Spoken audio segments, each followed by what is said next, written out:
2, 1. Woo! Here we go. I'm super excited. This is one of my favorite topics, and that's exercising the back. And it's one of my favorite movements, pull-ups for back development. Whether you're a guy and you're wanting to get the V-taper and the size for the alpha male, or if it's for fat loss for women or for a guy, your big body parts, your hot spots, your legs, your back, and your pecs are real important for you to work for fat loss. The reason why back is so important to learn some correct techniques on how to develop it is because most people don't work it. Because it's hard to, you don't see it, you don't feel it because of the biomechanics. I mean, when we're young, it's easy to see the chest and work the chest and the arms.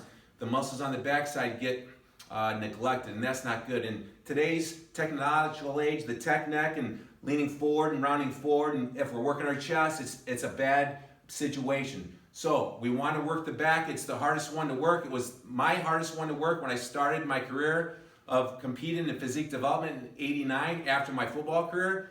But I studied it and I worked hard on it. The first few years I couldn't feel it, but I never gave up, and it became actually one of my stronger body parts, symmetrically speaking, for my physique. So today's the pull-up. I'm super excited about it. One thing, so that I'm super excited to give you some knowledge on whether you're entry level, intermediate, or advanced, to get some great benefit and stay safe and see some really nice growth in your back. So before we start on the technical aspect of the chin up, straps or no straps, that's a big question. What I'll tell you is use straps half the workout and no straps the other half of the workout. The reason being is early in the workout, the number one way to increase your grip strength is to do back exercises or chin ups with no straps. You're gonna work your grip, you're gonna improve your grip strength, but your back's gonna suffer a little bit.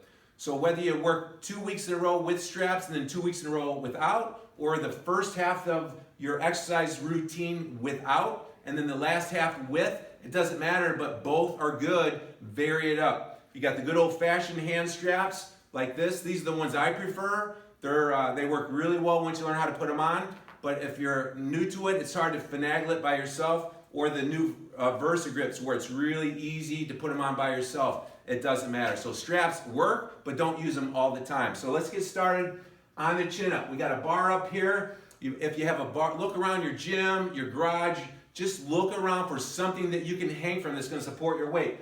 Obviously, once you find something, it's not going to be adjustable majority of the time. So for that reason, so entry level can do it, you need to be able to raise where your feet are on off the floor somehow, some way safely. This is a great option. This is the lowest level. You can adjust it, pull these out, and get an intermediate, and it can go up even higher. That's relatively important. You can get one of these, 20, 30 bucks secondhand.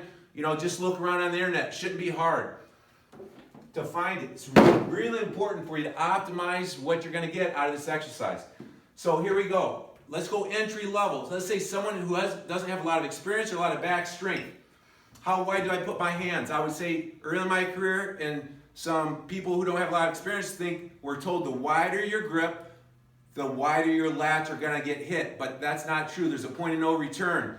If you got a 90-degree angle in your elbows, that's a really nice, safe grip distance. You maybe could go out a little bit wider than that. I wouldn't go much more than an inch or two, about like that. So that's a safe grip. The wider your grip does not make your lats wider. Okay? And traditionally, if palms are facing away like this, that's called a pull-up. This is called a chin up. The benefit of the chin up is that your shoulders are in a position where it makes the ball and socket joint more safe. Your biceps are going to get a little bit more of the work than the traditional pull-up with the palms away, but there's an advantage to it. I would definitely throw both versions in there and see what you like and listen to what your body's telling you on how it feels. Okay? So, a little bit wider than shoulder width apart. Let's go entry-level person. So you'd want to bring that step up high enough so that you're not very far away from the bar, and I would jump up off the ground, off that step, and just get my nose up there and down nice and slow. Jump up, down nice and slow. You want to go nice and slow and controlled. You want to jump up as little with that leg as possible so your back muscles are doing the work. Control it down nice and slow. if someone is really new at this, then they'd really want to jump almost until their nose gets to the bar, and then control it down nice and slow. Do what I would call a pull-up negative. So that would be entry level.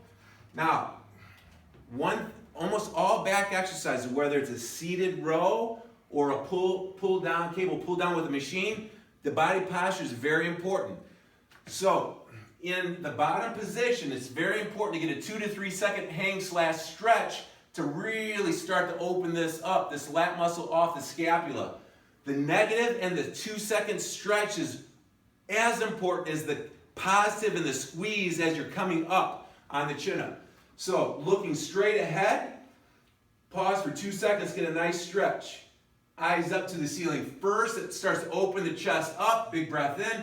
I like to put the nose right on the bar and hold for 2 seconds. Down nice and slow, keeping that chest open, getting a nice negative. Now at the bottom, look straight ahead and get a nice stretch in that lat. Big breath in, eyes up, let that air out, pause, 2, 1, down nice and slow and controlled. Now my feet are on the box, this is all my body weight. I'll do one more repetition, big breath in, open that posture up, let that air out, pause for 2, 1, down nice and slow, get a nice stretch. I believe that was 3 or 4 repetitions. I feel an incredible pump feeling in my lats. The stretch felt amazing. You don't need to do a lot of repetitions. That stretch at the bottom is super, super important. Okay, there's a lot of ways we can vary this up. I'd say 2 or 3 sets to failure is probably enough.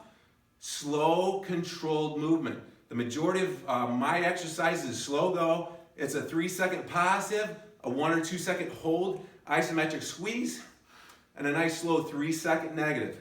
In this instance, the pull-up, wait 2 seconds, get a nice stretch in that lat, take a big breath in, and then do it again. As you can see, I'm staying sort of underneath the bar with my head. With the eyes up, my nose is going up to the bar, so it's a limited range of motion. You're not doing the CrossFit thing, the kipping thing, using momentum. You don't need to get your chin above the bar, okay? So, even if you're more flexible than me or the next guy or gal, and you can go higher, there's something incredible about the medium range of motion where the muscle never fully goes, contracts all the way to the top, and it's actually like it's a little bit harder. So just don't feel like you gotta get that chin above the bar, and stay underneath the bar, look up, and put that nose on the bar at the top, and just put it there for about 2 seconds.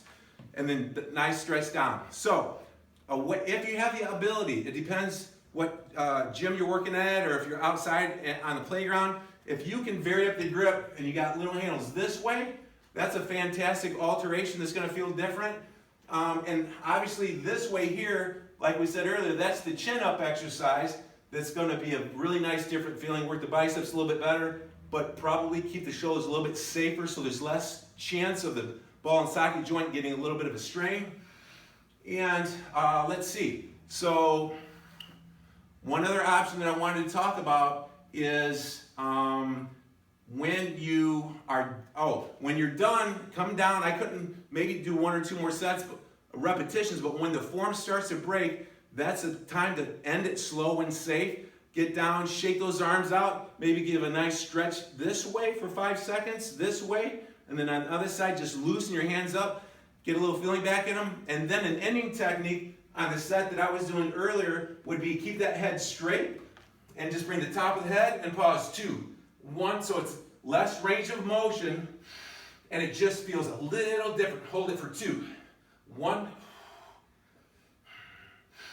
So we're not bringing the eyes up and taking the nose all the way up to the bar. We're stopping mid-range right there. And put that head on top of the bar for 2, 1, down nice and slow. So that's a really nice ending technique that's gonna give the lat muscles just a different feeling. So there you go, there's a lot of variation in there. Comment below, we'll talk it out. I know you can take 5 or 6 things away from that video demonstration of how to build back, symmetrically speaking and strength-wise as well with the traditional pull-up. You do have the power to change to make the rest of your life the best of your life.